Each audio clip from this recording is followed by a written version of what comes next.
My name is Rick Reinhardt, and I'm here with Konnan here at the MLW show in Queens, New York. And it's an honor to interview you, Konnan. All right, what's up? So I just wanted to ask you a couple questions. How were you brought into the NWO situation in WCW in the 90s?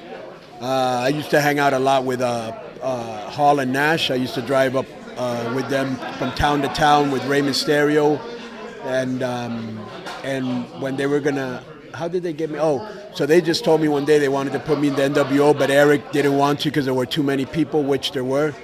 So they put me in the NWO, white and black, kind of like the C team, if you will, because they had so many people in it. And then they started the Wolfpack, which was a faction, an offshoot of the NWO, which was Luger, Macho, Nash, Sting, and me.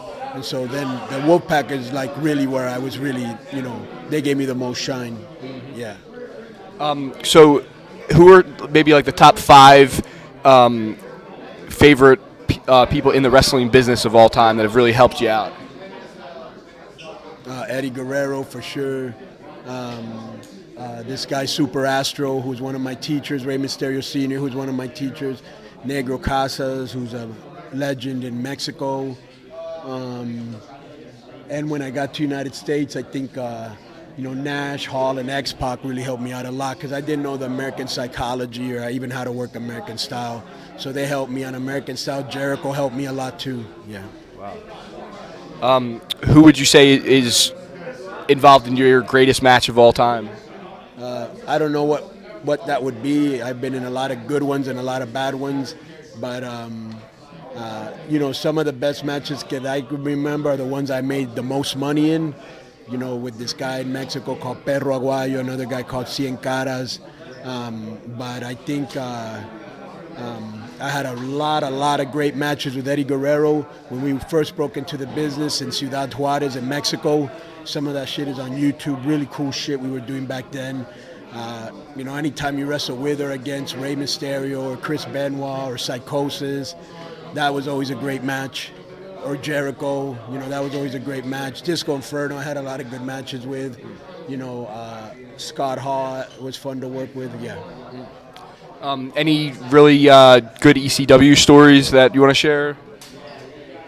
ECW,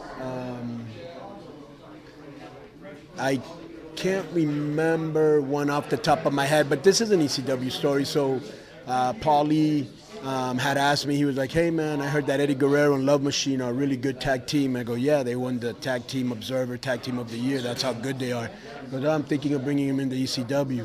And he goes, hey man, about that Rey Mysterio kid in Psychosis. I go, look, with all due respect to everybody on your on your roster, when they go in there, they're going to blow that place up. People are just going to go crazy over them. He says, yeah, I heard they were really good. I'm going to bring them in.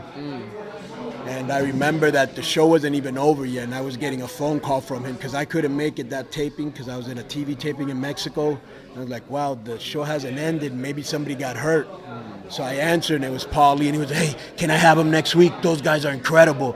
Can I have them next week? And I go, I told you, bro. And wow. Yeah, and that's that infamous match where Rey Mysterio and Psychosis debuted and just fucking, it's on YouTube, you know what I'm saying? Yeah, they just lit it up.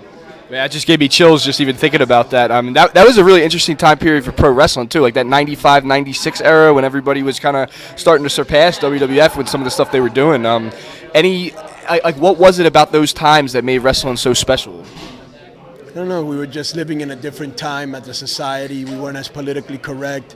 I think the bad guy was now the good guy. Like if you went to see the movie Heat, you liked Al Pacino, but you also liked Robert De Niro.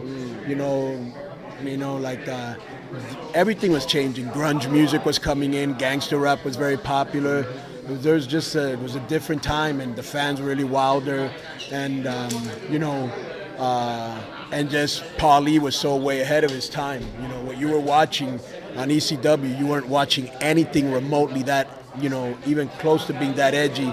Not to mention the soundtrack he was using was incredible because he had everybody from Alice in Chains, 9 Inch Nails, Ice Cube. I mean, his shit was really eclectic, yeah. Wow. Well, I think that concludes the interview. Thank you, Konnan. I really appreciate it. I want to thank you. Much success.